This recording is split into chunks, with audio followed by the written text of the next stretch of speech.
puppet masters almost surely have a plan. There's clearly maybe something there beyond the realm of man. Until we've thoroughly tested every last close-chested view, find the more you think you know, the less you really do. Where would we be without THC? We know they're lying to us, just don't know to what degree. Where would we be without THC? The Higher Side Chat Show. Greg Carlwood and Company.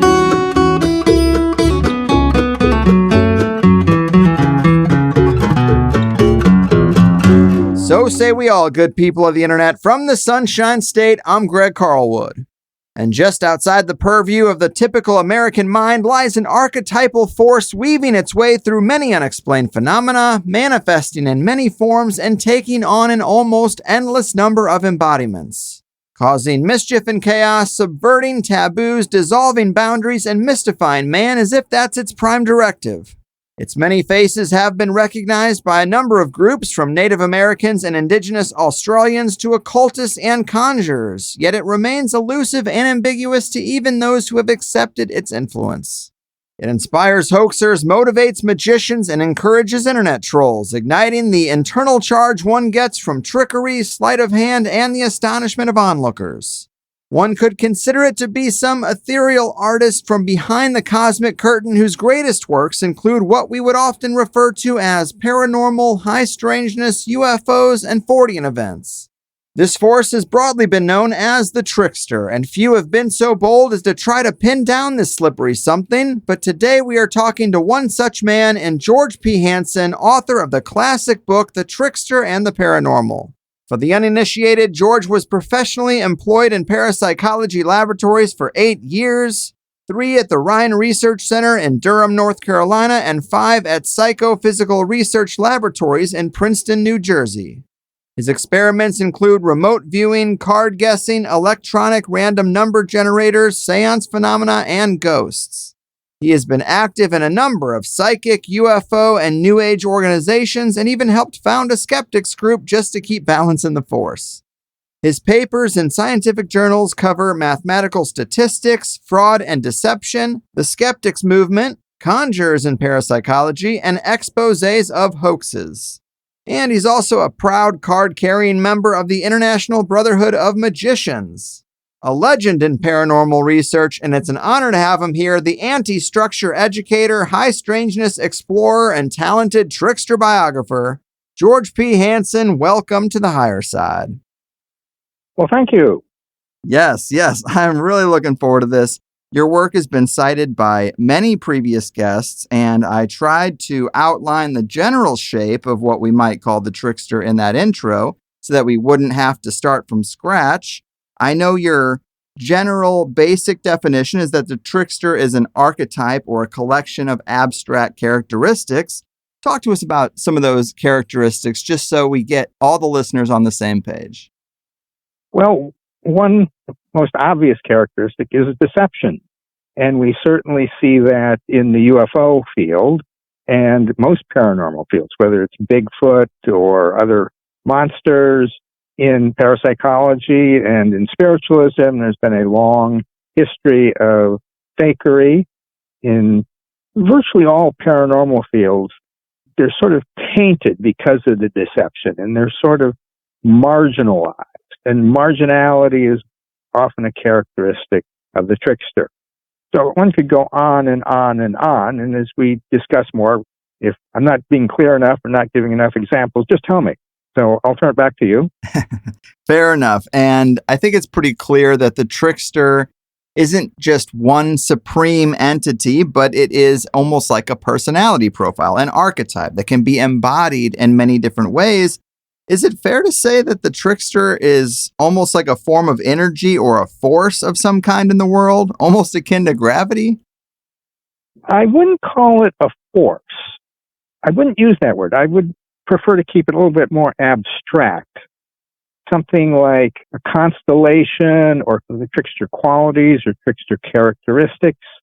I think, at least in my mind, that gets to it a little bit better. Energy, has physical meaning, and it's sometimes related to entropy. And I think there's an aspect there, certainly, but I think the trickster is more broad and a little more ambiguous. Fair enough. Yes. Well, we're aware of the trickster's presence in mythology and folklore, which are themselves terms that blur the lines between real and not real for a lot of people. But if we called the trickster a force that governs paradox, or an energy that governs paradox, the irrational, and liminal spaces, I obviously see that trickster tone present in paranormal or high strangeness encounters. But I'm curious what you think triggers such an experience, or the mechanisms behind these very bizarre encounters with all sorts of non-human creatures that people report.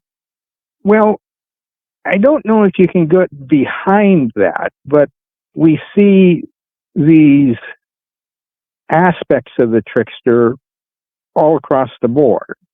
And there's disruption and deception. And the trickster is inherently a bit ambiguous. And people have rather ambivalent feelings toward the trickster. So you're not going to be able to completely pin down the trickster just by its nature. It's not like something very solid. It's conceptual, and it seems to have something of a life of its own. I don't believe it can be fully controlled or completely defined crisply and clearly. That's part of it. And if you're not willing to accept that, then you're going to have problems. If you think that you will be able to contain the trickster somehow, you're probably going to be in for some surprises and disappointments. Fair enough. Yes, there are some cultures in the world that have similar feelings around absolute raw truth, that you can't really get at it directly, but it's best expressed through proverbs or reading between the lines. And you know it when you hear it, but the language, it's always around it rather than directly on it. I like that. Yeah. I might quote you sometime. Wow. All right. Well, I win. So let's talk about one of the wildest manifestations of the trickster, which is the creatures that abductees and contactees experience. Often people assume they are the occupants or pilots of UFOs, but I've heard you say in previous interviews that some of your best friends are abductees and contactees. And when you hear enough of those sorts of stories, they really do boggle the mind as to what's behind all that. Sometimes people just see little men come out of a craft and inspect some foliage on the ground. Sometimes people have fluids extracted from them. Other times they might be taken out of their bodies, shown dead relatives, and then put back into bed. These situations clearly check some of those trickster boxes, but is there not anything more we could say about their source or their motivations in these weird encounters, having studied this so long? I don't think that question really makes sense. What you do is you're asking sort of why. Why are they doing this? Right. It's who, what, where, when, and how. To get the motivation, I think that doesn't seem to me to be a useful pursuit to try to understand that. You look at characteristics across because you're trying to figure out what they're doing, and for my own thinking, that leads no place. I could understand why you say that for sure. I mean, it's hard to understand the logic of something so foreign and probably a waste of time to try. But it is my biggest curiosity what they are doing. Well, let me ask you, what sort of things can we infer about the nature of reality if we accept the paranormal, UFO, high strangeness encounters people have as they are described? Well, you look at what are the characteristics of the people and the circumstances in their life and the circumstances of the encounters, and you will see certain commonalities. There are people undergoing transitions of some type are more likely to have some kind of trickster phenomena. One of the books that was very influential in my early reading was Synchronicity, Science, Myth, and the Trickster by Combs and Holland.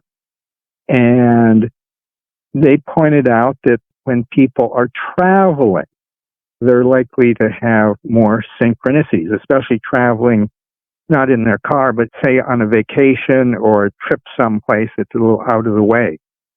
And that's been my experience as well. I've been over in Europe a few times, and I've been walking down the street and encountered someone who I knew. That rarely happens in my hometown. So what are the circumstances in which these phenomena occur? So I look at it more that way. And also the time period. There are times when our society is undergoing more transition. In my experience and observation, I think there are times when that kind of transition or instability, we see an upsurge in interest in the paranormal and in UFOs. And you will see a lot of abductees also have psychic experiences. So those things go together. So when you look at these aspects that seem to occur together, that will tell us something.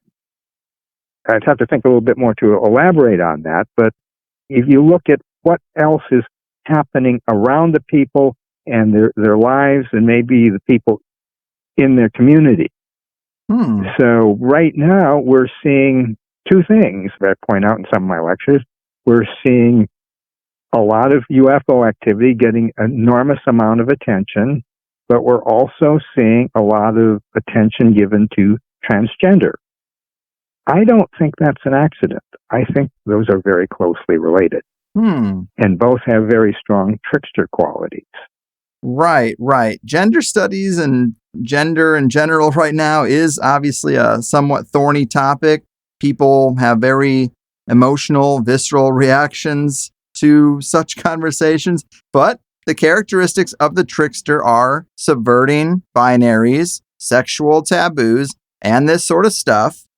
So, yeah, maybe we should talk about it. What do you think is the connective tissue outside of those things I just mentioned between UFOs and, say, gender studies or this cultural fixation on gender that's going on out there?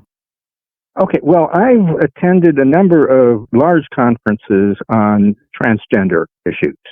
Philadelphia, for some years, had a very large conference held in the summertime, and I spent some time with those people, and I gave a lecture at one of the conferences.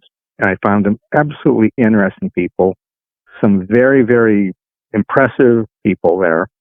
And I also noted that if you were to have an occult conference, there were enough presenters at the Philadelphia conferences to people talking about paranormal and occult issues. You could have a full conference just on that topic from the transgender people. And in fact, if you look historically, transgender people have been very prominent as shamans and mediums and the like. And this goes to very, very many different cultures. So there's something very, you want to say spiritual or occult or paranormal. So you can go back thousands of years and see this connection. We're also seeing our society undergoing some kind of transition.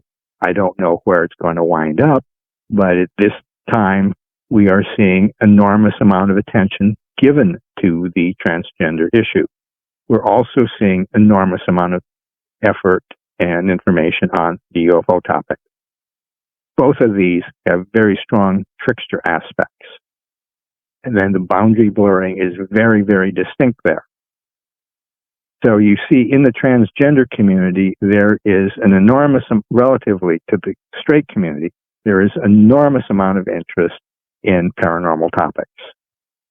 And if you go to like the Philadelphia, which literally thousands of people attending, I saw quite a number of very interesting lectures related to the paranormal and religious topics.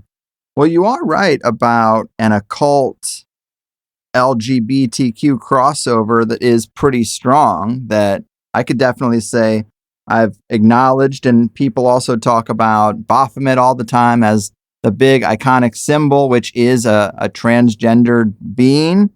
So yeah, there's definitely something there for sure. And then you can talk about the Crowley stuff. You do mention that in the book, that Crowley loved to violate sexual taboos, sexual perversion and ritual magic, he would say, increases its power. And you even note that images of cannibalism and human sacrifice are central to Christianity, which is another crossover, the paranormal religious crossover that is being examined more these days. But yeah, it seems like sexual taboo is in all of those little avenues. Yes, yes. It's quite strong, and the religion paranormal connection is getting a little more attention, but historically, the paranormal is basically equivalent to the supernatural, and the supernatural has typically been the domain of religion. There are not a lot of people in parapsychology who really want to admit that. But if they ignore that, they're going to have a very limited understanding of these phenomena. Historically, saints, mystics, shamans, and other practitioners have been involved with religion of their societies and paranormal phenomena. And there's been attempts to downplay that and ignore that. But if you ignore that and just take a little part of the paranormal, you're going to have a very distorted understanding of the phenomena. Mm-hmm. I agree. I think it's actually a little ironic that categorization is such a big sticking point for some people in ufology. If you aren't coming to the same conclusion, then you're disruptive to the field. If you don't think that they're planet hoppers in some spaceship, then you are a problem, as opposed to really being cross-referential with all sorts of things, mythology, religion, fairies, even all kinds of different areas of strange phenomenon. You should probably think of them more in a continuum as opposed to trying to just look at a narrow box and cut around everything else. I mean, that's what the mainstream does with paranormal in general. So it's funny to see a microcosm of that within ufology researchers. Oh, it's quite pervasive within the UFO research, but it's also pervasive within academia. Academia is highly bureaucratic. You have the humanities, you've got the social sciences, you've got the soft sciences and the hard sciences. And people in those areas rarely read or cite in rather dramatically different disciplines. In fact, they're generally penalized for doing so. They'd be looked down upon. They would not advance in the academic world. So the nature of bureaucracy and categorization is sort of inimical to understanding these phenomena. And the society itself, especially bureaucratic society, and that includes academia and government, they're not supposed to cross over and mess with topics outside of their, quote, expertise. So the nature of our society itself is inimical to these boundary blurring, and it confuses people and scares people. And if you decide to move into those areas, well, you're probably going to be penalized. You will be looked down upon, marginalized, and your work will not be taken seriously. Mm-hmm. Yeah, there's just something about the way people think and organize that they just want to be part of a group, I guess, and want to push everything else out. But when we were talking about UFOs and what triggers them, you said you would start with looking at the individual experiencer's state of consciousness. Are they in a state of transition?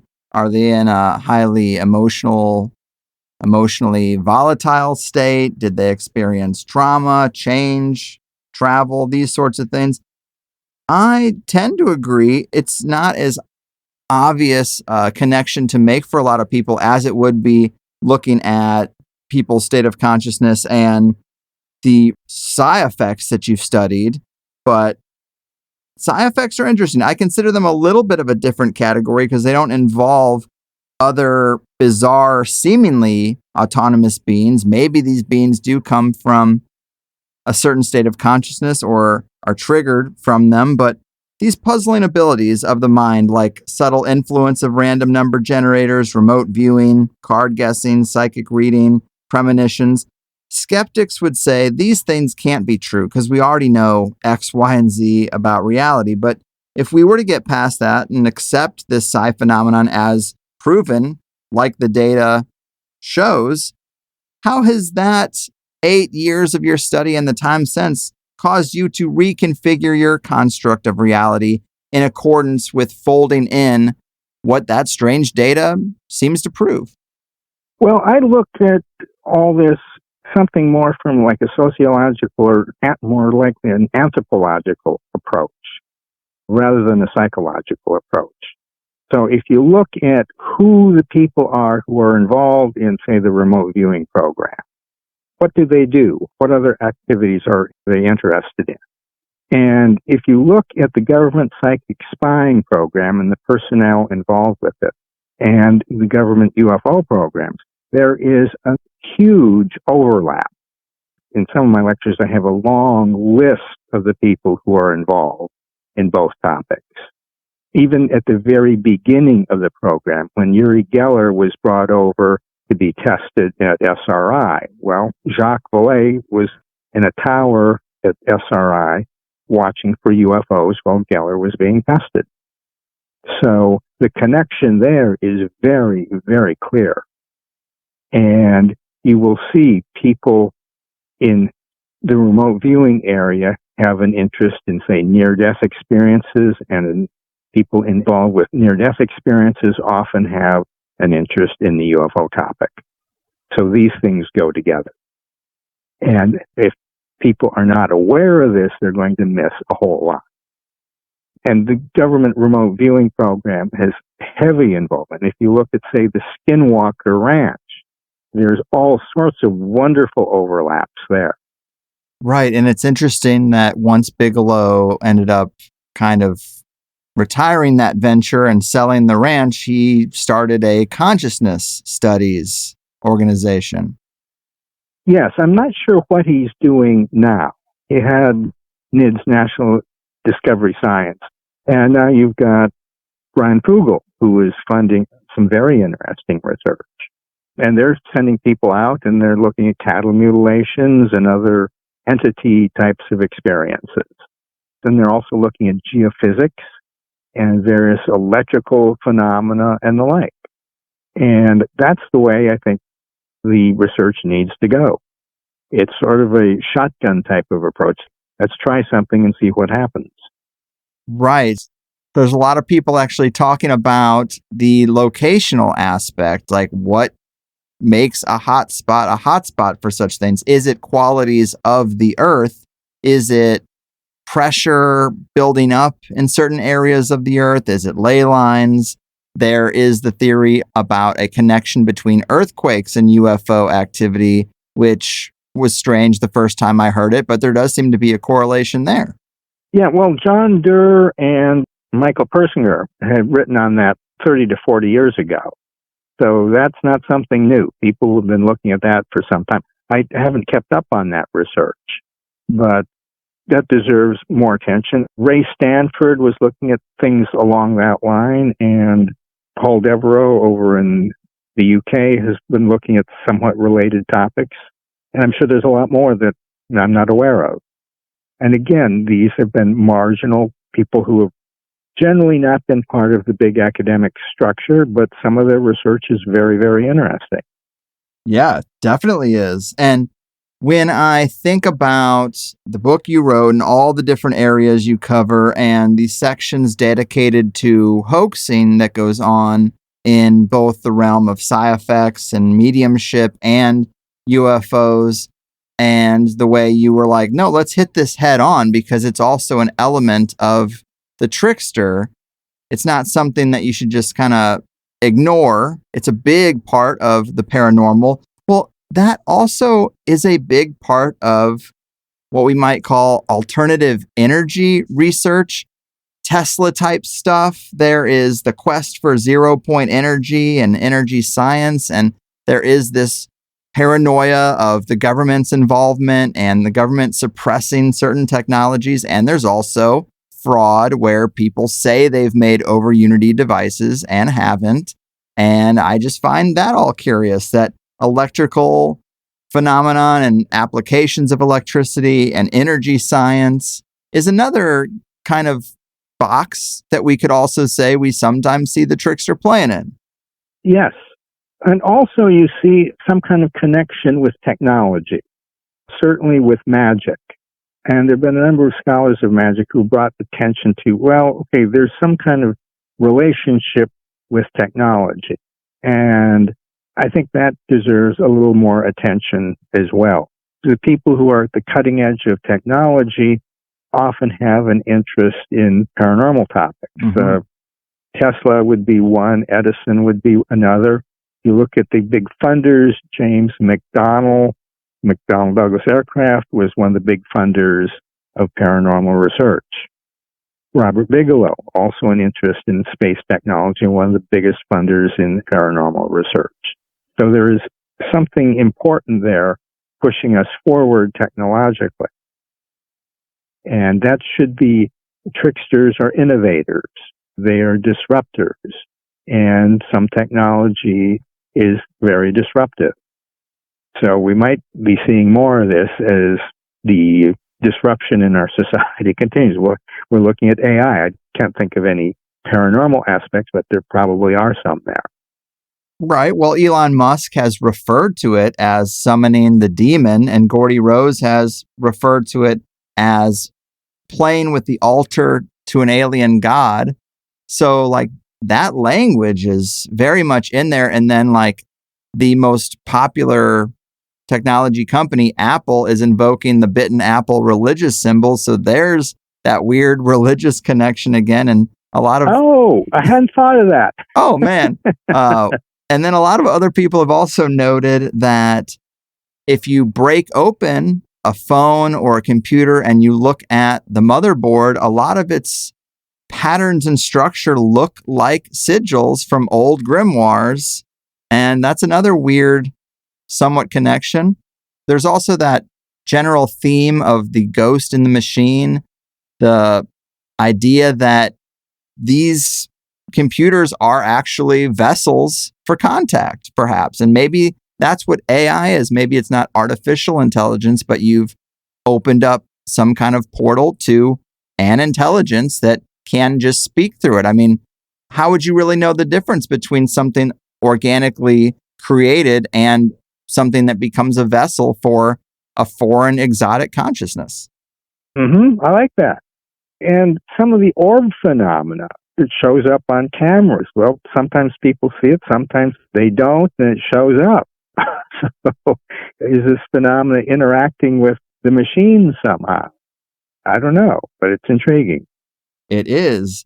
And there are some researchers who have worked with plasmas, and they have said that in certain experiments, when they can generate a plasma, it almost seems as if it has an intelligence, that it is somewhat autonomous. I'm not aware of that. That's interesting. Yes, Eric Dollard said that to me. He showed a photo from an experiment, and it actually, this plasma looked like the shape of a little, like, stick figure man. And I asked him about it, and he's like, yeah. You know, he's like trying to be a serious scientist, but he's like, yeah, there were some qualities that made me think that there could be some emerging intelligence from it. And it's a curious thing. I mean, people see light beams. A lot of times these experiences do involve a brilliant white light, and maybe plasma is either their vehicle to get here or something they can operate through. Interesting. Yeah. I mean, there's some weird stuff out there, but I'm always just trying to find out a little bit more about all this. But you do have a section of the book titled UFOs, Myth, Ritual, and the Trickster. And you write that in the 60s and 70s, John Keel and Jacques Vallée pointed out that reports of UFO occupants are strikingly similar to entities described in myth and folklore.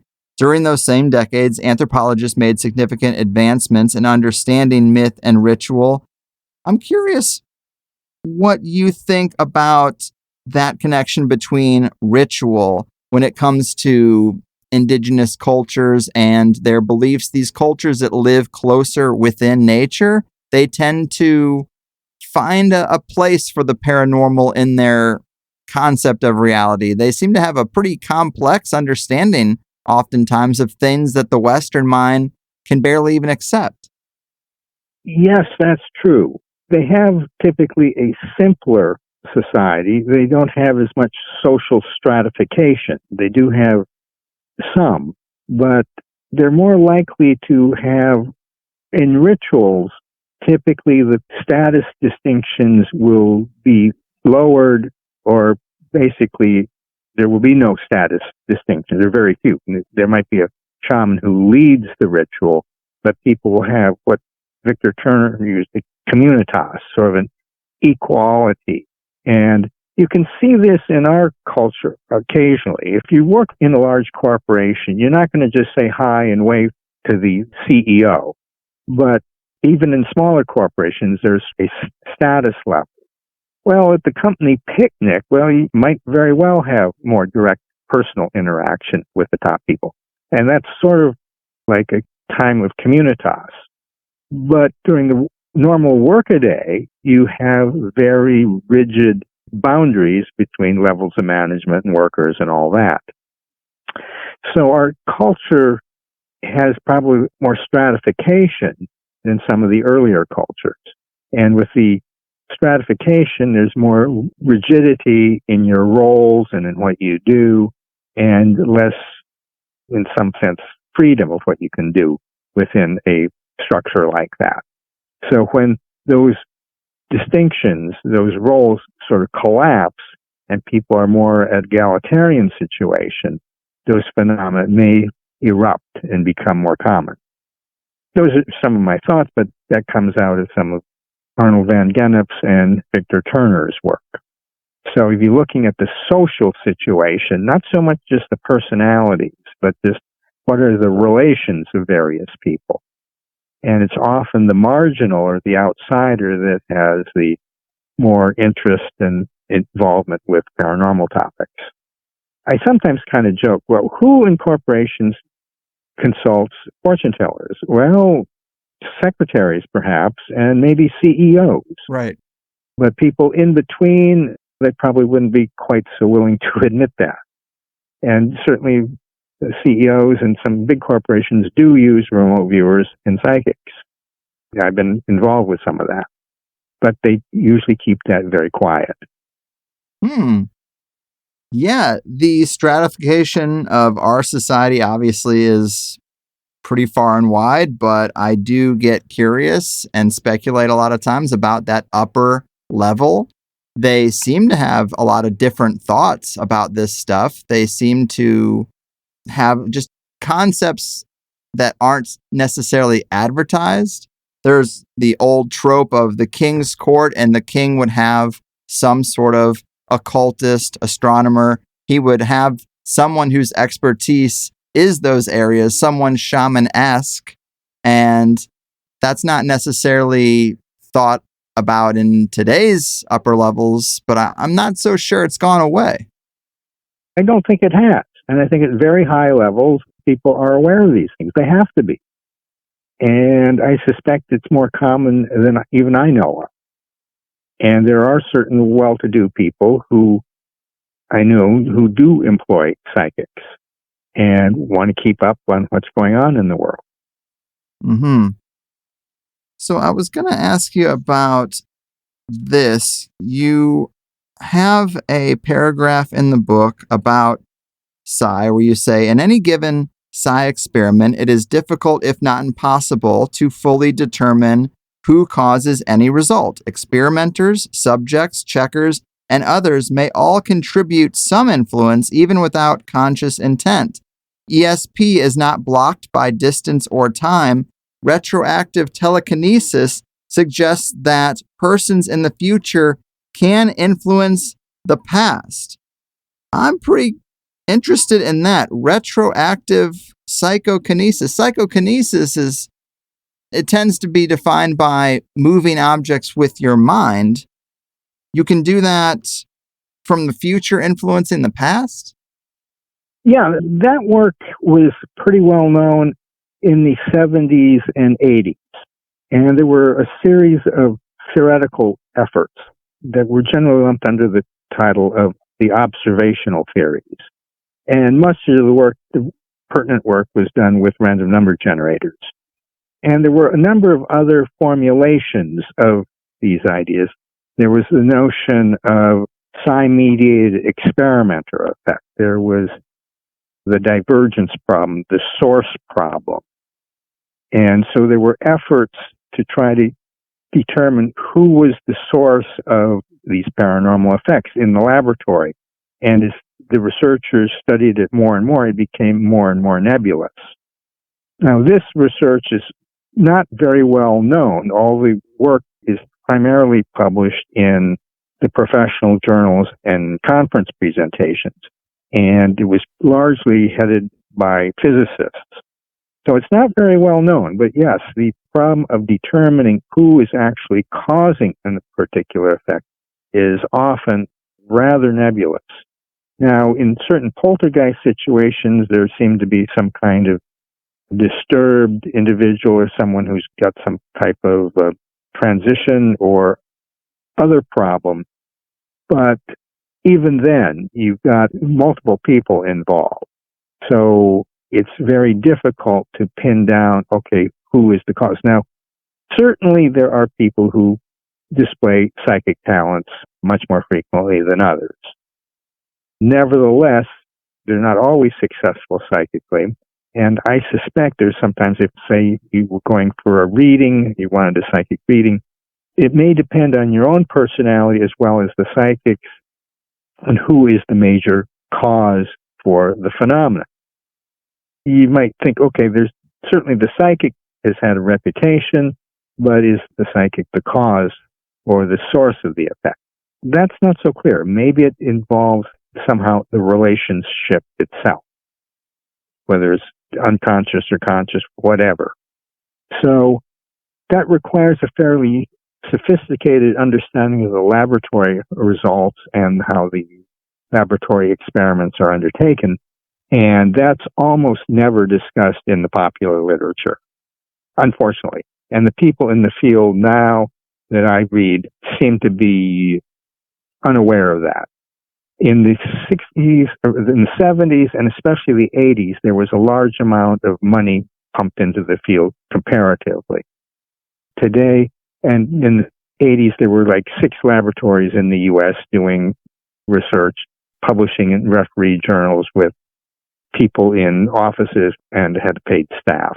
We don't see that now. Today in the U.S., there might be, I don't know, 2 or 3 people doing research full-time in parapsychology who are paid, doing that research at a professional level.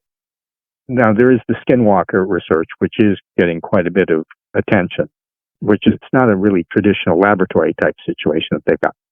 I think they're doing some very, very important and interesting work. I suspect maybe the research needs to go in that direction, but the laboratory research now is nothing like it was in the 80s. And the Skinwalker work is very interesting, but it's not being published in scientific journals by and large. There is a little bit, but not very much. Mm-hmm. Yeah, it's definitely worth considering that these experiences could be generated by some kind of resonance or field effect, almost like the contagiousness of a cold. It's almost like sometimes if you, just like the psi effects and the potency, if you investigate the paranormal, sometimes they say it follows you home as if it's contagious in a weird way. Yes. There was a sitter group that I was involved with for a while.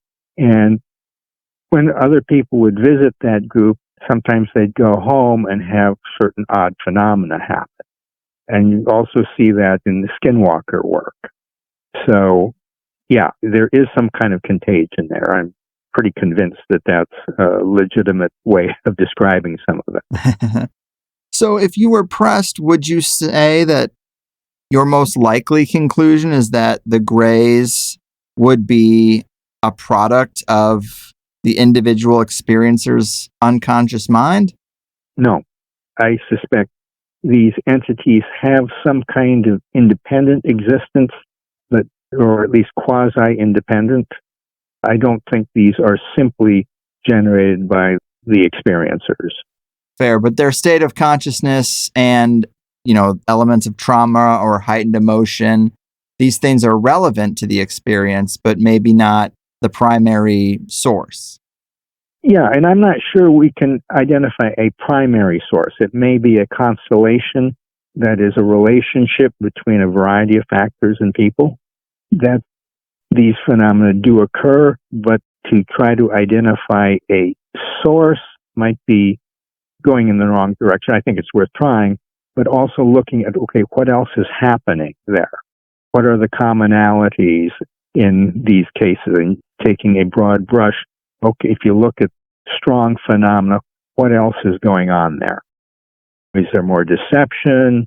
Are there certain types of personalities who are attracted? Do they have a history in other areas of the paranormal? So I think it's best to take sort of a broad approach. And if you just go in with, say, psychological inventories, you've already sort of set up what you want to find out. I think getting more involved like an anthropologist and getting to know the people and observe the phenomena and observe the people is probably a better way to go rather than some kind of pre-existing testing regime. Mm-hmm. I think those are useful, but I think it's more useful for the researchers to get involved more directly with the phenomena and try to observe the people and the phenomena themselves. And there's a lot of people in parapsychology who don't really want to do that. I believe it. Another interesting avenue of research, I don't know what to make of it, comes from this mention in the book where you say that at one point in the fall of 1989, you were asked to comment on an early version of The Controllers by Martin Cannon on government mind control that went on to become something of an underground classic in some ufology circles. Well, I have heard about the basic premise of that book, that UFO experiences are a result of government mind control operations. What was your take on his premise, and have your thoughts on intelligence operations being a part of all this evolved over time? Well, I'm not sure I can comment on that effectively. In fact, I've kind of forgotten about the Martin Cannon incident, but certainly government have had a long-term interest in the paranormal. I don't know to what extent or what divisions of the government. I know a few names that do pop up, but it's very difficult to know the extent. Now, it does seem to be that there's a lot of interest in the UFO topic now in the government. Well, historically, that has been very closely associated with the psychic aspect. I'm not sure that's come out very much in the testimony, but if you just look historically, the same people keep popping up. Andrzej Puharich, Edgar Mitchell, and these are the public people who have been involved with the topics. But I suspect that there are quite a number of others that have been holding a very, very low profile. Ingo Swann has certainly an interest in both, and he was one of the government, taught many of the government remote viewers, and he was very direct about his interest in the UFO topic and had described that at some length. So when you find someone as successful as Ingo Swann involved, I'm sure that there were plenty of people in the intelligence community would be virtually certain to develop that interest, as well as many people in foreign countries. Right. I agree with you there. It does seem like the context of the David Grush stuff and these hearings that they're having is mostly a nuts and bolts alien craft, military industrial complex kind of context. Well, maybe not.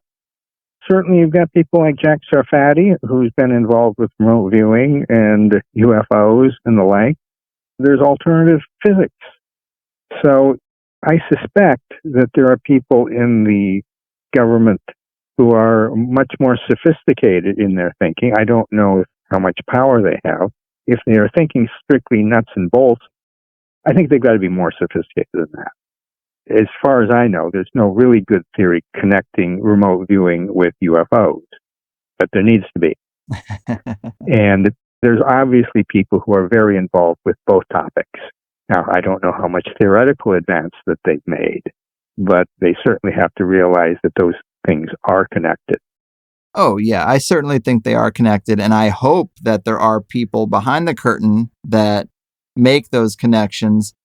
I'm just saying the public-facing hearings, it's military pilots, it's whistleblowers who worked in military groups that were studying the phenomenon. It's all steeped in classified files, and the speculation in general is that this is somehow going to be spun or used for inflating military budgets when it's all said and done. But that's like surface level operations that they have going on. I hope there's something deeper behind the curtain. It seems like there would be. Hal Puthoff, of course, is a big name in both energy research and studying UFOs and this sort of thing. Right.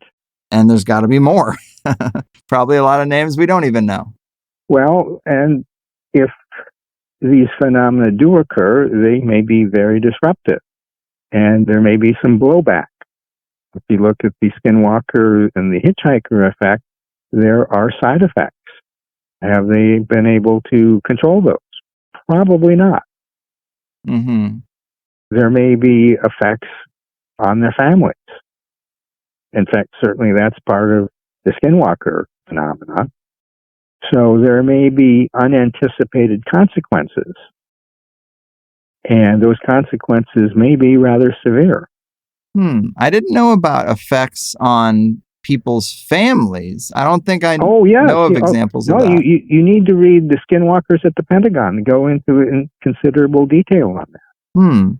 Yeah, I've heard people say they went home from Skinwalker Ranch and their doors would slam shut, their fans would come on and off. No. There's diseases. People get very, very sick. It's a very, very important phenomena, and it really fits very nicely with some of my own theoretical work. If you look at anything, even I think George Knapp has covered some of that in some of his postings. There are a number of autoimmune disorders that occur. Interesting. How does that fit with your research? Like, what do you think that it might be a clue to? Well, I'm not willing to go public on that at this point. I've noted it in one or two of my lectures. This is a very important phenomenon. Very interesting. Very interesting. Yeah. You really need to look at the book Skinwalkers at the Pentagon. Yeah, I'll have to dust it off. It's been a while. Obviously, that's another classic. Yeah, I think it's a very important book. Yeah, I sometimes hear about radiation, that sort of poisoning, encountering crafts or where they were.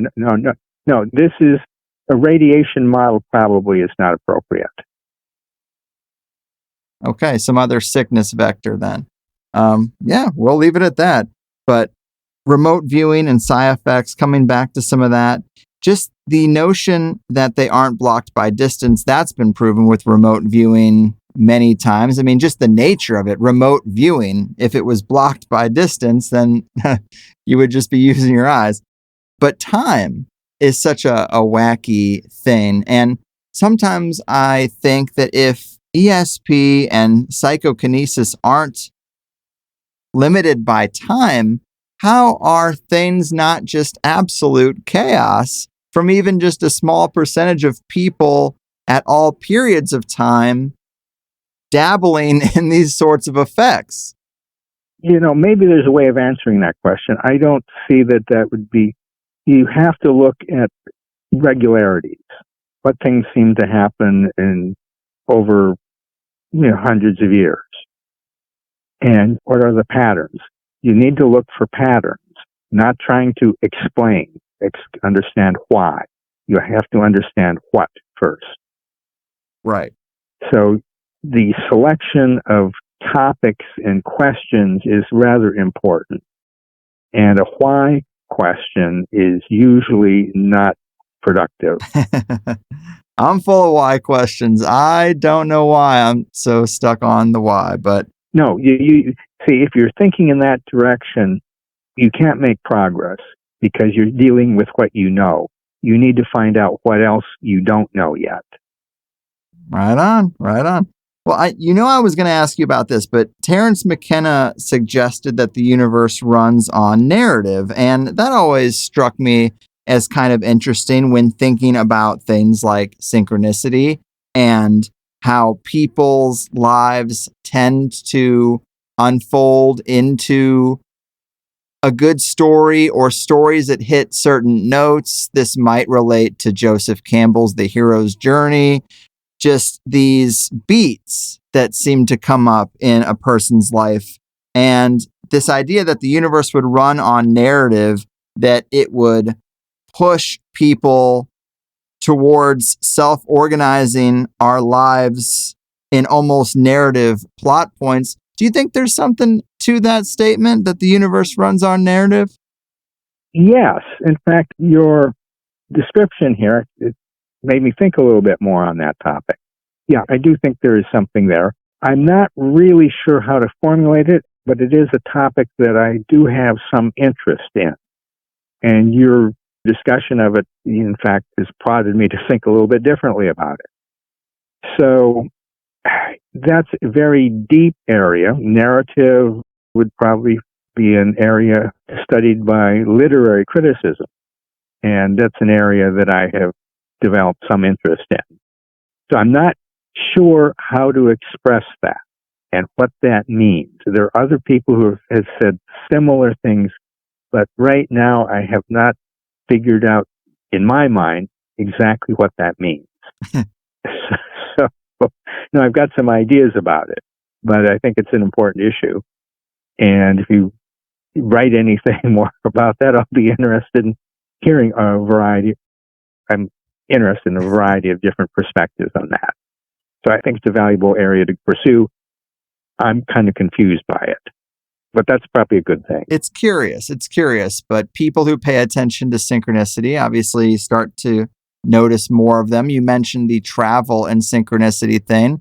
Maybe that is a catalyst because it's forming a narrative actively as opposed to someone sitting on their couch, not really engaging with much action in the world. Obviously, travel is a big action. So maybe the universe puts a spotlight on it in a weird way. And also, it's typically non-routine in travel. It's not a usual thing that, like driving to work or something. It's something different, and you're experiencing the world differently than you have before. And your routine is not the same, so time is different. So those types of things that are a bit disruptive or changing one's life and one's status, because when you're traveling, you're not answering to your boss necessarily. You can't follow the same schedules you do. So there's a little more openness. You might have a little bit more freedom to go here or there. And those types of situations, I think, are sort of psi-conducive or synchronistically conducive. I never really gave much thought to routine and high strangeness experiences. Just the notion of asking a wide range of experiencers if right before this happened, they were taking a road less traveled or going to work as they would 5 days a week for the last 3 years. Where in their routine did this occur? Were they outside of the norm? That's probably pretty interesting. Just like their state of mind, did they experience a recent trauma? Are they physically in a place that they wouldn't otherwise be? Did they stay up later in the night than they might have otherwise before this occurred? Those sorts of things probably are another area of investigation worth going down. Yeah, I think so. And have you read the Synchronicity, Science Myth, and the Trickster? No. I recommend it. It's an easy read. Who wrote that? Okay, Combs, the first author, I think, is Combs, Combs, and Holland. And it came out in maybe late 70s.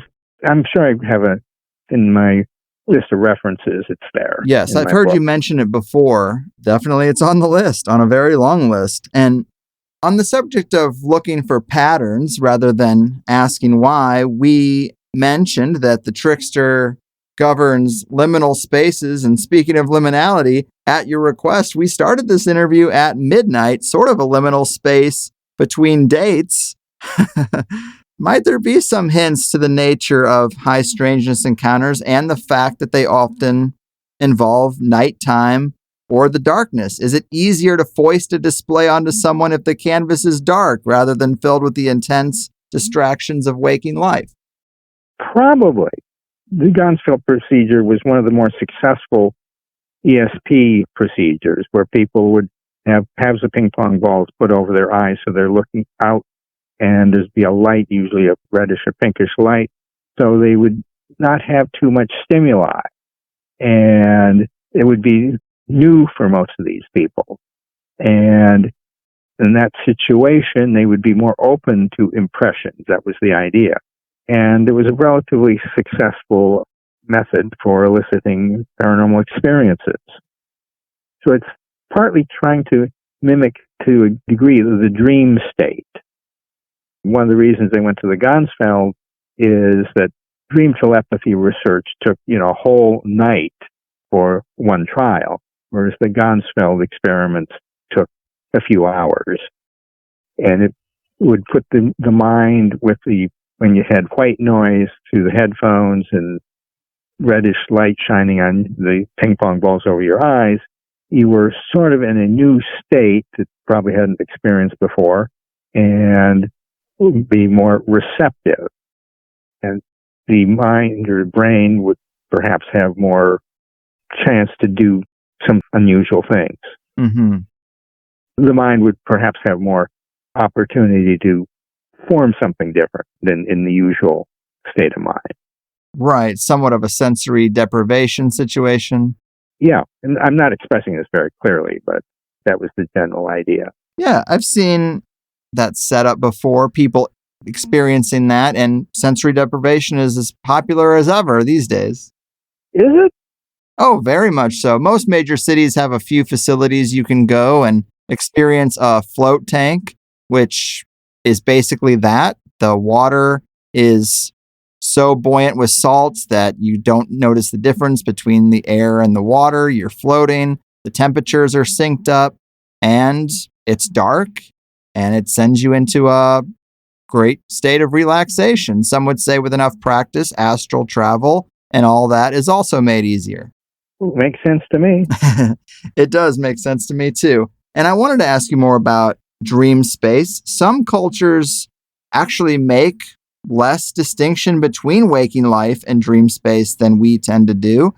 They consider events in both spaces to be real in a sense. Dreams are known to be sometimes prophetic or sometimes so deeply implanted in our minds that we remember more detail than some waking life events, even years later. Yet most dreams fade away very fast. What are your thoughts on the dream space and its function in reality? Well, I haven't really thought about that. That's sort of a psychological issue, and my own orientation is more anthropological or sociological. At one time, when I was doing laboratory research, I think I could speak to that issue a little bit more authoritatively, but I just don't think in those terms anymore. I think it's certainly worth pursuing, but in my own impression is that area was sort of worked over in parapsychology in the 1960s and 70s and 80s, but it took us only so far. Mm-hmm. You do have many mentions in the book of imagination, and I sometimes think of the dream space as like training wheels for the imagination. If you have a well-developed imagination, you can think and visualize all kinds of things with a lot of detail. It's almost like a muscle that needs to be worked out.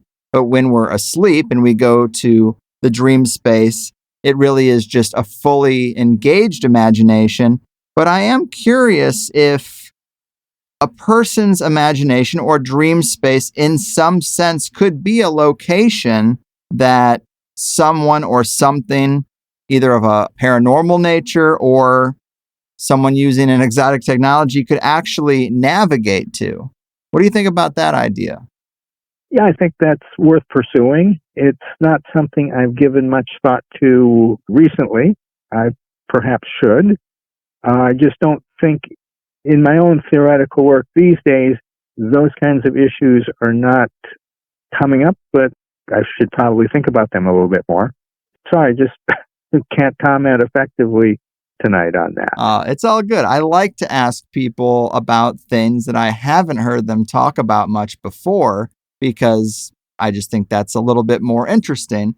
I am going down that avenue of thought recently myself because of an anecdote told by an anonymous character who was a protege, apparently, of T. Townsend Brown, who's a name I'm sure you're very well familiar with.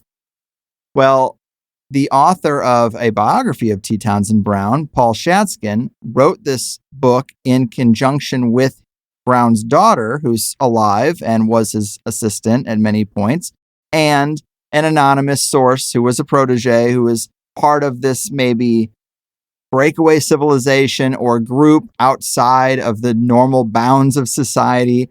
But there's an anecdote in the book that I just really latched onto. My audience is probably sick of hearing me bring it up in interviews, but there was a time where T. Townsend Brown put down some of his exotic science work. And then there was this random day where his daughter and he both woke up having remembered a dream from the previous night where beings came down in a craft and returned that work to him.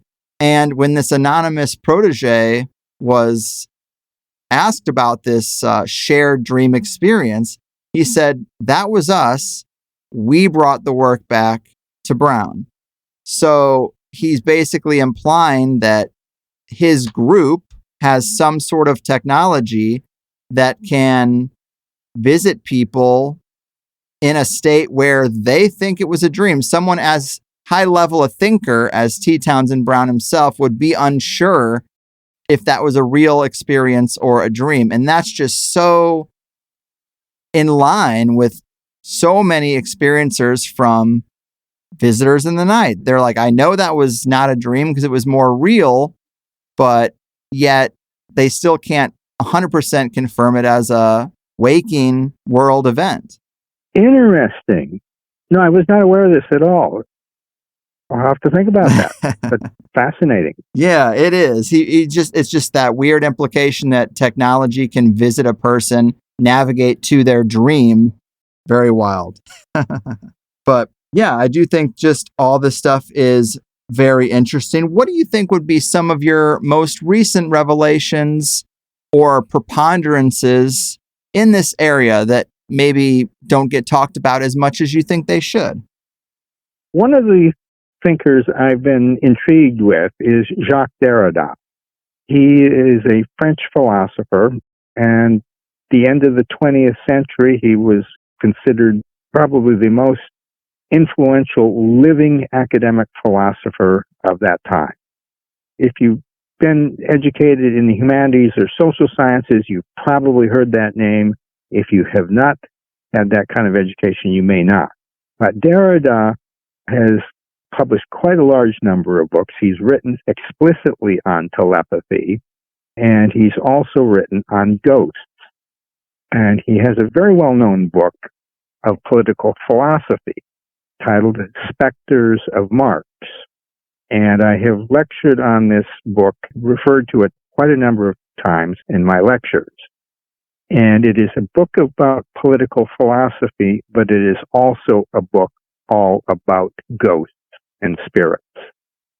In fact, the word ghost is mentioned several hundred times in that book. And no one seems to be paying attention to it, but it is a very different approach. And in my own work, it's been very, very influential. I don't know of anyone else, and I have presented at conferences, and I've been told that I'm completely wrong, and I know I'm not. That book is really about actual ghosts. And people are saying, oh, no, he was just talking about literary presentations of ghosts. No, that's not true. And it's very clear if you read it carefully. And he's also made some very interesting prophecies, and one very impressive prophecy in that book. Wow. So, yeah, even the French, as far as I can tell, have not recognized the importance of that book for the paranormal. Right, an overlap between political philosophy and ghosts. I'm struggling to see the connective tissue there. Can you help us out a little? No, that would take way too much time. And to make that explicit, I'd have to use my visual aids and a variety of other quotes from that book. But it's an extremely interesting book. It's not easy.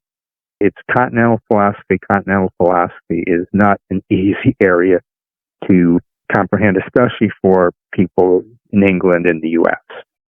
It's a relatively minor area in philosophy in this country. There's still quite a few people who practice and study continental philosophy. And I have given whole lectures on philosophy and the paranormal.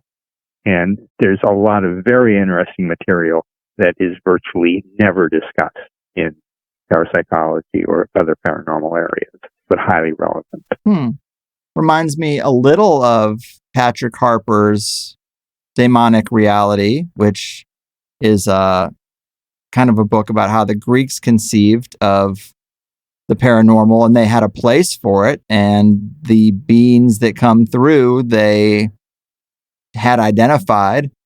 They seem to have a better grasp on all that, and Patrick lays it out really well in the book. I thought that was a great structure to think of the paranormal in. Somewhat related. Yes, it is, but Derrida's work is highly abstract, and that's why people have a difficult time grasping its importance. But I'm convinced that it's really, really important, and it is written in such a way that people will not recognize it. But it's been one of the major things I've been dealing with in the last several years. Okay, fair enough. So I also wanted to ask you about Jung and UFOs. I've heard you say in previous interviews that you found him to have made some valuable insights in that regard, and I would agree. Obviously, there's something in realizing archetypes are at play. What else have you taken away from Jung's thoughts on UFOs? Well, Jung also mentioned something about the trickster, that he is the combination of all opposites. He didn't elaborate in great detail on that, but he was right. And that has to do with the notion of opposites. And the notion of opposites is very central to trickster theory. Now, I can't really go into any real depth on that. I do whole lectures on that. But the notion of opposites is one that is also rather abstract, but there's a considerable amount of anthropological theory and data on that topic. Again, I don't know of anyone else in the field who has really picked up on that to any great degree, people within the paranormal fields. There's a lot of literature on it in occult tradition, but it comes up so frequently, and I've been trying to do as much reading on that as I can. But Derrida is particularly known for deconstruction and trying to understand that. But deconstruction is also highly relevant to the paranormal, but people have not grasped that. But it has to do with opposites. Mm-hmm.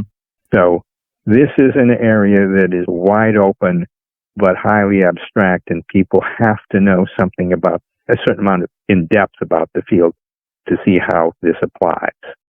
Well, on the subject of opposites, this might be a good time to talk about the 3 slides you had sent me, and I can overlay them on the screen when we do put this out. But you have 5 sets of opposites: life, death, God, human, heaven, earth, male, female, and human, beast. What are you conveying in these 3 slides? Okay. It's generally accepted. In fact, there's a book, Human Universals. And one of the universals you see in thousands of cultures that people make binary cognitive distinctions: life, death, God, human, heaven, earth, male, female, human, beast. And when you make those distinctions, one of the elements of those pairs has greater prestige, power, or authority. They are considered a little bit better, a little bit more powerful. Life is considered more desirable than death. God is more important than the human. Heaven is better than earth. Males have more power typically than females. Humans are above beasts. But we usually consider these distinctions to be pretty clear cut. And for most of the time, they are. But there are times when there is a blurring. There are certain phenomena that challenge that distinction. So on the second slide, say between life and death, well, they're ghosts. Mediums. Mediums talk between the living and the dead. They get messages from the dead to give to the living. There are spirits. Near-death experiences, NDEs, also challenge that distinction between life and death. Between God and human, there are mystics. There are also mystics strive to become one with the divine. Between God and human, there are also priests. Priests serve as mediators between God and human. Between heaven and earth, there are angels and UFOs. Again, it's challenging that distinction. Angels are seen as messengers from the heavens. Same with UFOs. Between male and female, well, there's transgender. There's a bunch of different names all across the world. There's the Bisu, there's two-spirit persons, there's the Hijras in India. So there are people who have that in-between quality. Between human and beast, there are Bigfoot, werewolves, and vampires. Again, it's this betwixt and between. It's this in-between area called a liminal domain, where the binaries break down. Right. The spectrum between the binaries. And between self and other, you've got telepathy. It's telepathic communication. Well, whose thoughts am I thinking? Am I projecting thoughts to someone, or is someone controlling my thoughts? This between self and other, telepathy kind of blurs that distinction. But all of these in this in-between area are paranormal phenomena or persons associated with paranormal phenomena. It's a domain that has been looked upon as sort of sacred or holy or dangerous, somewhat different. And I go into, in most of my lectures, I have a large number of slides that goes into this middle area here. Now, let's go to the third slide. Well, the second slide, it seems kind of straightforward, but if you really start studying these in-between phenomena, you'll see they blend and blur together. Look at the third slide. Well, ghosts go with mediums. UFOs, well, they sometimes have vampire associated with UFOs. There are mediums who communicate with UFOs. Angels and mystics. Angels may appear to mystics. The Bigfoot, there are mediums who communicate with Bigfoot. In fact, there are even conferences that try to communicate with Bigfoot, and there are people who do this regularly. Two-spirit people sometimes have association with vampires. UFOs have all sorts of connections with Bigfoot. There's whole books on that connection. So this middle area all gets very blurred together. You have lots of weird things happening. But it's this middle realm, this liminal domain, where there are phenomena, but these middle domains have also been looked upon as dangerous and holy. And there have been rituals that sometimes need to be performed when these domains are transgressed. If a person sees a Bigfoot, certain American Indian tribes require that person to be ritually purified. These phenomena in this middle area has long been seen as dangerous, as holy, and something that is very other.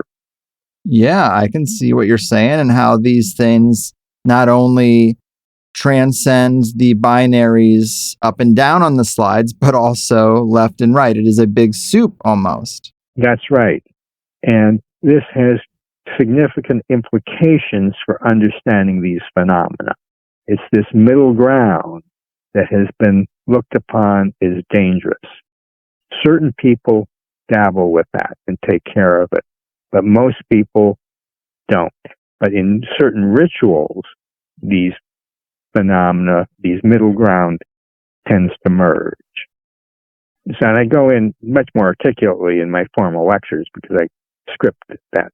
But this has been recognized for a very long time, but today this is almost completely forgotten. Right. And there are people who talk about Eastern philosophy and various cosmologies that go into this reality being based on dualism, hot and cold, black and white, yin and yang, that sort of thing, go down the list. Exactly. And then you also have this trickster entity that is violating that duality or governing the space between. I wonder if there's ever been a study on paranormal experience and high strangeness experience, and if they happen more in spring and fall than summer and winter. Don't know. You know, just the nature of the transitional period. Well, the transitional periods are often marked by ritual, like Halloween or All Souls Day, All Saints Day. Right. Well, the solstices are clearly usually pegged to some type of ritual.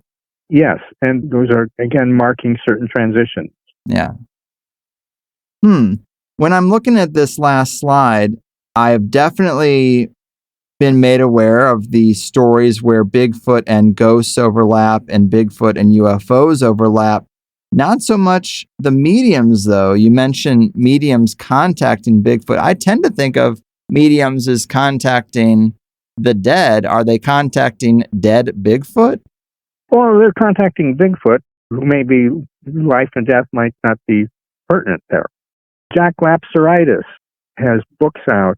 He's probably one of the best known people who has contact with Bigfoot. And they have conferences where they they celebrate Bigfoot. In fact, in my lecture slides, I have more information on that. But there are people who directly try to get information or messages from Bigfoot. Yeah, like a seance type of way.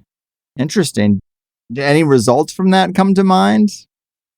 Well, I haven't, I've been sometimes tempted to attend some of their gatherings. I've not had that opportunity. But there are people out there who do that. Man, that is wild. If we go back to Young and UFOs, it seems like part of his premise was that people were seeing the archetype of the flying saucer in the sky because of what it represents. And he would go very deeply into what it would represent for people. But he also brought up this transitional time or this cultural potency, this energy in the culture that might relate to why they were seen so frequently. But looking back at that from today, I don't know. It just seems like maybe the world is so big that there's always something you could look at going on in the world that's chaotic or disruptive. But I don't know if you had a meter on worldwide chaos, change, transition. Would it really correlate to UFO flaps? I'm not so sure. I think it would. I give some examples. If you look at 1917, the U.S. entered World War I at that point. One of the most impressive UFO phenomena ever reported was Fatima. And it was predicted the children who were communicating or having messages from Blessed Virgin Mary made a prediction. And they said that lady would appear at a certain date. And literally about 70,000 people showed up, and there was very dramatic phenomena there. There was also a time with a pandemic, the flu pandemic. So you had some very dramatic changes. Also, if you look about 50 years later in the mid to late 60s with all sorts of political unrest in the United States, you had the civil rights movement, you had the anti-war protests, and you also had a fairly big spike in UFO encounters. There's data on that. And today we're seeing massive interest in UFOs, and I think there is considerable stress and change in our culture. So I take the idea quite seriously that these phenomena do occur in times of transition more strongly than others. Also, there was something of a flu epidemic in the late 1960s. And certainly today we've had COVID, in the last few years we've had COVID. So I think there are some patterns. Also, I point out that the cliodynamics is probably very important. And that's the study of mathematical modeling of historical trends. And it's certain that the intelligence agencies are using this. You hear very little about that in the mainstream press, but any big corporation is going to be very, very interested in cliodynamics because if you can predict the future to some degree, you can make a whole lot of money. And people in cliodynamics did make a prediction some years ago that this time period would be a period of political disruption. So there are ways of studying this, and I think that there are patterns that can be discerned. But cliodynamics is, and I go into some of my lectures on this, not on the UFO topic, I think it's very important. And there's no question in my mind that the intelligence community has been following that research very, very closely and have their own programs on it. And I suspect any disclosure, they are going to be monitoring the internet very, very heavily and saying, okay, what kind of response is to these phenomena and how are people reacting? So this UFO disclosure has been plotted, and I go into great length in some of my lectures as to when did they start recruiting academics to give them some cover on the disclosure program. So the interest in UFOs has been somewhat closely orchestrated. There are people who have been made, sort of public spokesmen for some of this. And if you look at WikiLeaks, you can see this. Some of the John Podesta emails that WikiLeaks released show this quite clearly. The New York Times reporters were selected about 3 years before the article came out. Right. There's some interesting stuff to think about there. When I had Richard Dolan here, we talked about this very thing, that they would really be monitoring the internet for that narrative, trying to see maybe how they could steer it and what the perception would be. And you could speculate then that this is the perfect time for a crack in the door to open with disclosure, as opposed to the 90s when these tools really weren't in place. They must see some strategic advantage to doing it now, and it would be that digital infrastructure. So, yeah, I think the pieces fit. Well, and there have been people even before that predicting major crisis for the U.S. during this time period and a few years previous. Yeah, Martin Armstrong is a good example of that with his study of cycles and his algorithm. Yeah, I'm not familiar with him so much, but there was a book, Generations History of America's Future by Strauss and Howe, that made a similar prediction. And they pretty much hit it pretty close to the mark.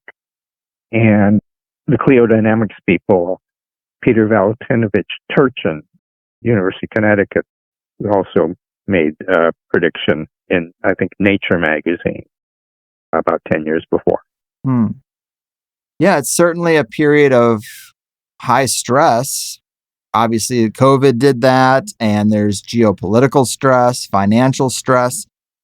But if you take COVID as an example of something that was globally orchestrated, these coordinated lockdowns and the effects that might have on people's mental health or state of consciousness or stress levels, if there is a correlation between high strangeness activity and UFOs and stress and transition and changes, I'm surprised we didn't see the biggest spike in UFO activity ever during 2020 and 2021. Well, we've certainly seen public interest explode in that period. Right. Public interest, sure. But we just said that might be related to the rollout of the government actually talking about it, which was related to the tools being in place to monitor the reaction. So, and they're usually talking about previous events, but I would think that there'd be an explosion of sightings that correspond to this time if there is that relationship between changes in mass consciousness and the phenomenon itself. Don't know if there are. And it may be the issue of consciousness itself. There is certainly a far more conscious awareness of these phenomena. Maybe that's what it requires. Yeah, perhaps. Well, let me ask you about your thoughts on psychedelics. Another segue into trickster phenomenon, because like abductees, you have people who have undergone studies with many different subjects, taking intravenous DMT with Rick Strassman, for example, and there are commonalities to their experiences where they seem to encounter fairy, elf-like trickster beings in some other dimension of existence. And I'm curious your thoughts on some of that research and how people seem to come face to face with tricksters repeatedly. Yeah, it's something I probably should look into, but I have not. In my view, it's basically a psychological approach, and I can't observe that directly, and I have no desire to take any of those drugs. I might look into it a little bit, but it's not something I will spend too much time on. There's a lot of people who are into that. I'm taking a much more sociological, anthropological approach, a philosophical approach. So I have to limit myself to some degree. I think there's probably something valuable there to learn. I just can't comment on that very effectively. Fair enough. Yeah, I think it's a definitely a curious avenue, given just how many boxes are checked by what Terence McKenna called machine elves, who are working on astonishment and very excitable. They have a jester-like quality to them. Yeah, it's weird. Maybe ingesting certain psychedelics triggers an experience where our consciousness goes to their native realm rather than them coming to us at what seems like, from our perspective or the experiencer's perspective, somewhat random. Mm-hmm. You know, it sounds like something I should study. It's just Only so many hours in the day. That's right. And there are plenty of people looking at that already. So I try to move in study areas where that seem to be neglected. Well, let me ask you about neglected areas. I mean, I like to pull things from the book and talk about them, but this book has been out for a while, and I don't know a lot about what you've been doing since, except what you just told us about that overlap between ghosts and philosophy. What do you think's neglected when it comes to the study of these sorts of things? There's a lot in philosophy that has been neglected. Political philosophy. a moderate amount of time going back to some really major philosophers who have discussed paranormal phenomena. Hegel, for instance, a very major philosopher historically, has gotten very, very little attention. I've looked at a number of big anthologies of paranormal and philosophy. He gets virtually no attention. Derrida, again, gets virtually no attention. He's written on telepathy and on ghosts. So there's ways of thinking. It just shows me culture is very locked into certain ways of thinking, and it's not terribly open to very different ways of thinking. So that's rather striking to me, how narrowly focused the academic world is. So I'm not an academic. I don't gain anything by citing certain people who are considered the experts. So I look and see, okay, whose ideas seem to be highly relevant to these phenomena and understanding these phenomena. And the more I dig, the more I find. So I've always noticed that, okay, these phenomena have been suppressed, probably for some good reason. And the study of these phenomena has been marginalized and pushed aside, perhaps for some good reasons. But I think those reasons need to be known and understood. How come these phenomena are avoided? How come people are uncomfortable talking about them? And, I could go into great lengths and kind of make some of your listeners vomit, perhaps, if not worse. So these phenomena do have really deep implications. Right. That's kind of one of my major curiosities. It's interesting to think about the suppression of such topics or the disruption of their study, perhaps like even in the occult world. That's obviously been a huge taboo and suppressed quite aggressively at certain periods in history. Now it's just kind of dismissed as silly, which is its own form of suppression. But yeah, there's clearly implications from connecting all the dots. Mm-hmm. Mm-hmm. You would imagine that it would say some serious stuff about reality and life in it. Yes. Do you have any thoughts on what some of the philosophical implications are? Let's say if we narrowed it down to just the idea that some little gray men sometimes take people out of body onto some dazzling ship and then put them back.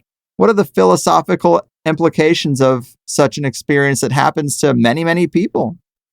I don't think in quite those terms. I'd have to sit down and kind of plot that out. I can't talk to those issues spontaneously. I think that's probably not an effective or productive way of a productive question. Is that because it's too specific and too narrow in terms of one type of experience in the wide range of trickster phenomenon? No, I'd have to think about how to address that. I just don't see that as effective. It depends on what area of philosophy we'd be talking about, and it wouldn't be something I would talk about in philosophical terms.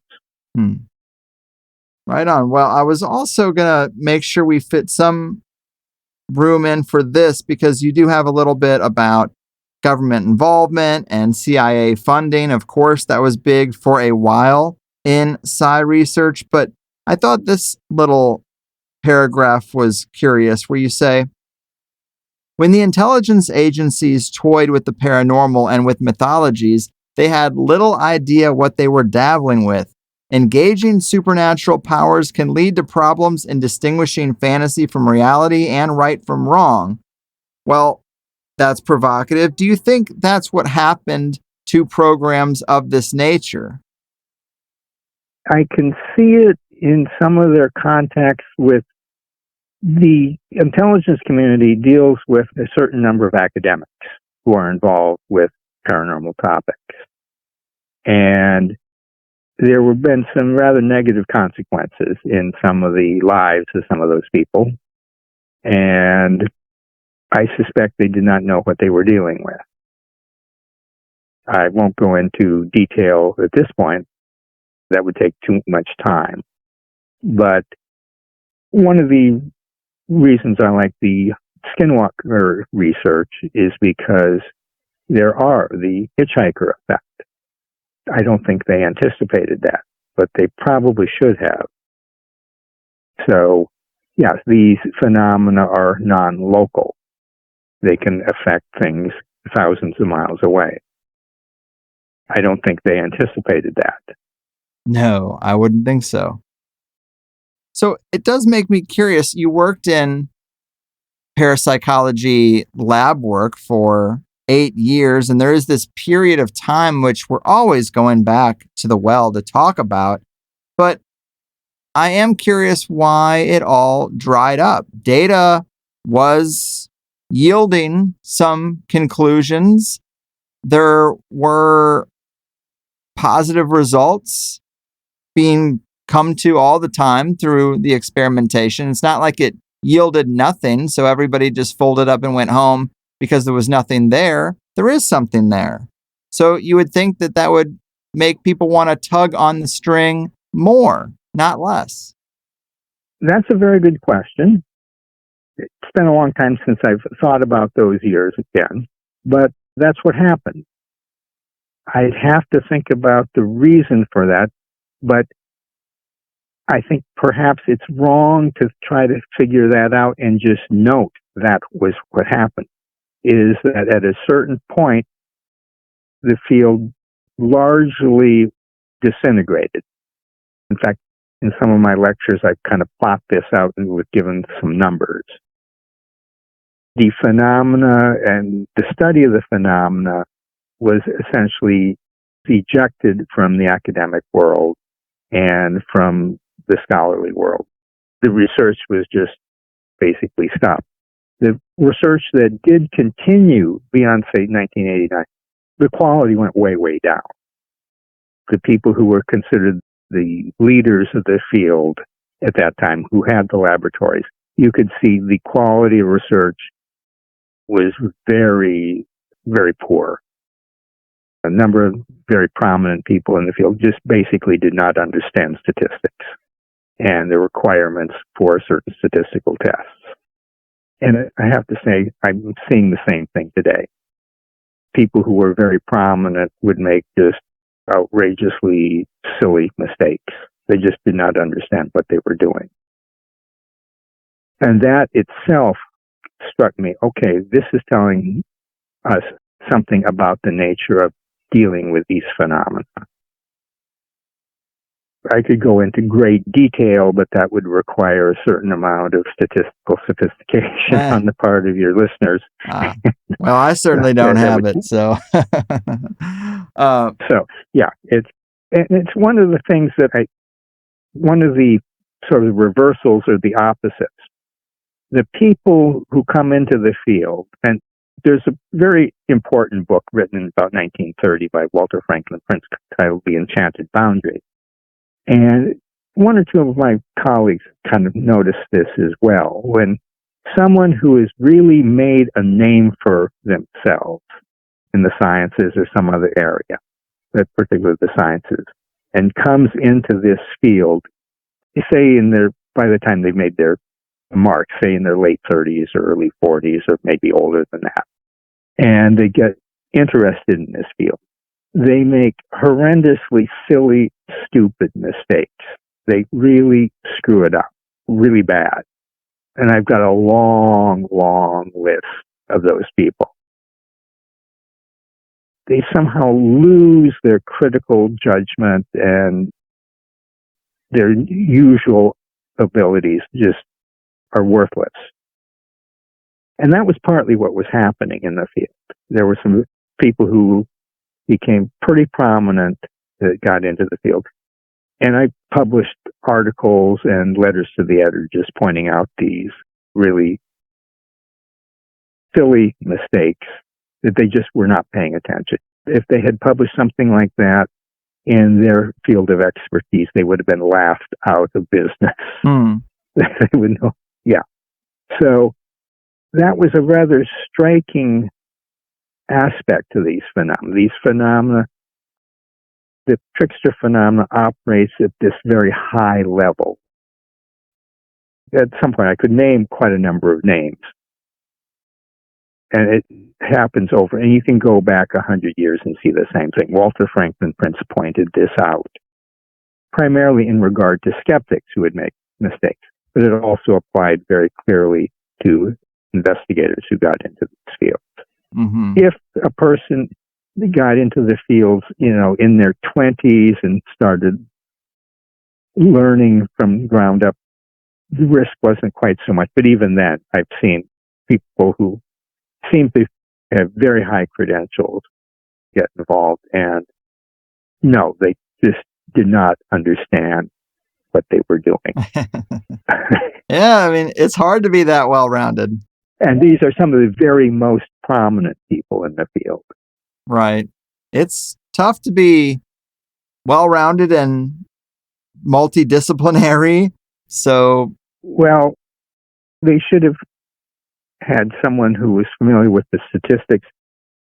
It wasn't like these problems and the procedures for laboratory research and the requirements for these statistical tests were really rather well understood, but they wouldn't bother taking any advice from someone who really knew what they were doing. Unfortunate. Because the people in the field had relatively low status, but really understood some of the problems. Mm-hmm. So, yeah, the field in some ways discredited itself. In the 80s, when I was in the field, there were a number of, and late 70s, there were a number of internal critics.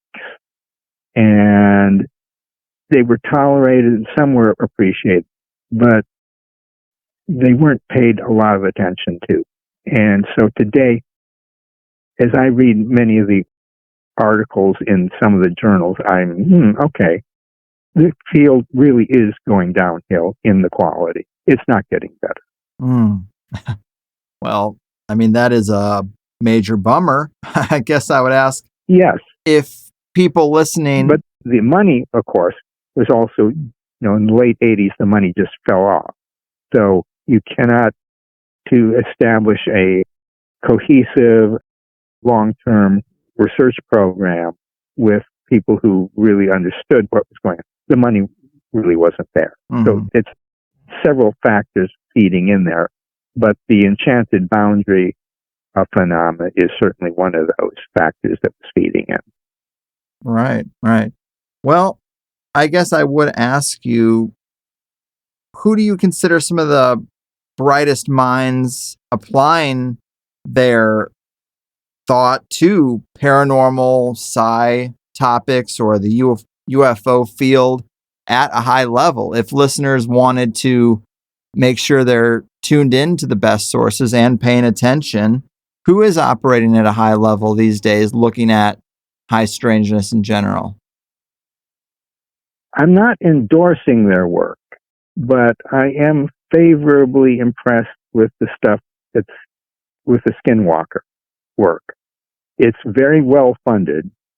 I suspect some of it will not hold up. I'm not sure where it will lead, but I think something like they're doing is important. I don't know of any ongoing laboratory work that I could point to, because there are a few people who kind of do a little bit of that work, but I'm not seeing a community forming around laboratory-based research in the paranormal. It's basically not there. There are departments over in England, but I'm not seeing anything that really is very impressive as far as overall results. Yikes. Yeah, partly it's because of the funding, but I just don't see it. And I do see a decline in quality. Now, some of the practical applications people might do something, but, there's a lot more remote viewers out there now. They have their own organization. There are people who are teaching remote viewing. but typically they're not involved in, long-term serious lab work, which might be appropriate to do a practical application. So maybe that's something that is more suitable for the nature of the phenomenon. I think there are very serious limitations to laboratory work simply because of the nature of the phenomena. Also, I will point out that for thousands of years, these phenomena were looked upon as somewhat dangerous. And that's almost never addressed why that is. I could go on at some length. And I think that they've always been surrounded by taboos and religious restrictions and the like. Why is that? That question almost never is asked in religion or in science. Why is it marginal? How did that come about? Right. There's a lot of strict rules in religions that keep the boundaries well defined, or try to. Maybe they're trying to keep that trickster energy from manifesting, don't give it any fuel. Yes. Interesting. In a culture today with less religious people than ever in America, I would think we would see it in full swing. And we, as we talked about, in some ways we are. Very interesting. Well, I guess we'll leave it at that. But man, in 13 years, I've never recorded an interview between midnight and 2 a.m. So that's a new milestone. Certainly has helped with the vibe. But outside of recommending your book, is there anything more to tell people? Any future work you might put out or links to give? Not offhand. I'm very busy reading a lot of material. I've got a whole lot more I'd like to write on. But to explain it, for instance, some of my work about Derrida, it's rather difficult to convey the issues. It's very abstract, but I think it will eventually be productive. Yeah, I hope so. I hope to see that in the future. And I hope to see you give some attention to that intersection of these strict rules associated with religions and the phenomenon. I think that's a real light bulb moment, really late in the game in this interview, but a light bulb moment for me in the final moments that I'm definitely going to be thinking about for a while. Yeah, there's not much on that. And it's very, at some point we might have another discussion on that, but it's very interesting to watch. There are a number of people who have a religious background or religious training in study of religion who really pretty clearly avoid that topic completely. And these are somewhat rather prominent people in these areas. They don't talk about that. Yeah. Well, it's a provocative place to end things for sure. And it was a real pleasure to spend some time with you. Your book has left a huge impression on me, and it was a real honor to check this box on my quest to catch all the good guests that have made an impact on me over the years. So thanks for making my wildest dream come true, and take care out there. Well, thank you. You've been giving me some very provocative ideas to think about. So appreciate it. I try. All right. Have a good night. Okay. You too. All righty. Bye-bye. All right. Well, there it is. A legend in his field, master of his domain. I mentioned this in the interview, but in 12 years, I've never had anybody request that we record from midnight to 2 a.m. And it wasn't exactly an easy thing to accommodate with my life right now, but I wanted this one. So I just thought, all right, I see you, trickster guy, touche. So that's one thing. But I wish I could have gotten him a bit more outside of his lane, a bit more into speculative territory. I tried, and it seemed like he found some of those avenues interesting, but he's pretty careful with his words, and it didn't seem like he wanted to talk about ideas he hasn't had sufficient time to consider thoroughly. I respect that. It's probably pretty smart, but it does kind of throw a wrench in what I do. And when I have a guest who is as well known as he is, who's done as many interviews as he has, I try to do something different. And the guests usually don't know me. I'm just another face in the podcasting crowd. So maybe it comes across as I don't really know the basics when really I'm just trying to say, hey, we know A, B, and C. Those bits are well established. But what about how this all applies to X, Y, and Z? But either way, it was a milestone for me, like I said. I do think we got into interesting territory a few times. What he said about disease and the paranormal, as well as what he said about the strict rules of religion being a way to keep the chaos at bay and the boundaries and binaries clearly defined, because there is that devil, mischief, taboo, subverting connection. And if sexual taboo violation makes magic more potent, I think that's reason enough at the time for some pious authorities to make a bunch of rules against it. But maybe there was this idea that it fueled the beast in general, the trickster, the devil, etc., etc. We all know about fear of the unknown, and the trickster seems to love presenting itself as the unknown, or the unexpected, or the chaotic. It's interesting that that could have been part of the logic in such restrictive rules around religion. But as George said, there's something there, just not many people exploring it. I have noticed that a lot of our guests who study things in this realm actually tend to come back to religion or have a religious foundation of sorts. Michael Joseph, Nick Hinton, even Joshua Cutchin. Chris Knowles will say, don't fuck with this stuff, don't pursue it. And Gordon will say that magic can wreck your life. So add it all up, you know? But I thought that religious angle was going somewhere. It just came so late in the game.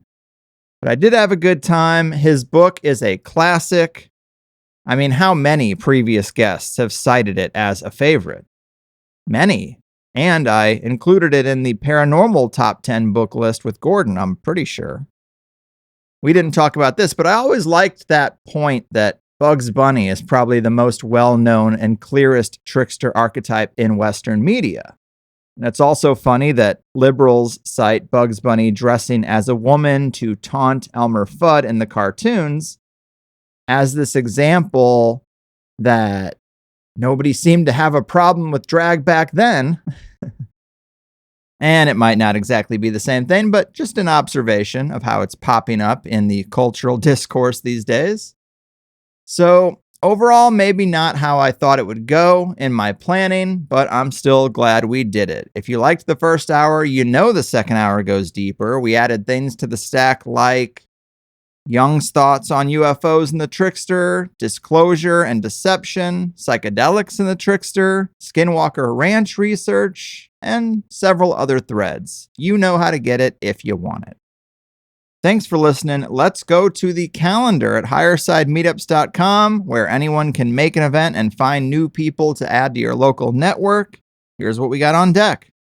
Today, September 30th, is both the Auckland, New Zealand meetup and the Columbia, Missouri meetup. And then October 1st, the PlayStation virtual meetup. October 12th, the monthly Flame International Restaurant meetup in LA. October 14th, Edgewater, Colorado, also the 14th. Rappingers Falls, New York, and also the 14th. An event in Lansing, Michigan, and also the 14th. One in Huntington, Indiana. And let's leave it there because there will be more shows coming out where we can throw the other ones out there to you. But good stuff. Join the party if there is one near you, or you can always make your own. And that's it. 5 shows before the month's end, like I said. And I think my little family here is through the most difficult parts of what we had to go through, and everyone is going to carry on unscathed. So I appreciate all the thoughts, prayers, and well wishes. natural birth really is a rite of passage for women, and I've talked to my wife about the nuances of the most recent home birth experience versus the first one. Yes, it got scary there for a minute, but she is happy she did it, and it's something that no one can ever take away. And I think these experiences are baked into nature, and we shouldn't use these so-called conveniences of industrial society to numb them or take them away. Unless you have to. But it's not my business how you handle your shit. That said, thanks for sticking around this long. Thanks to George, and take care of you and yours. I'm getting out of here. Your move, trickster embodiments, taboo disruptors, and uniters of opposites. Your fucking move.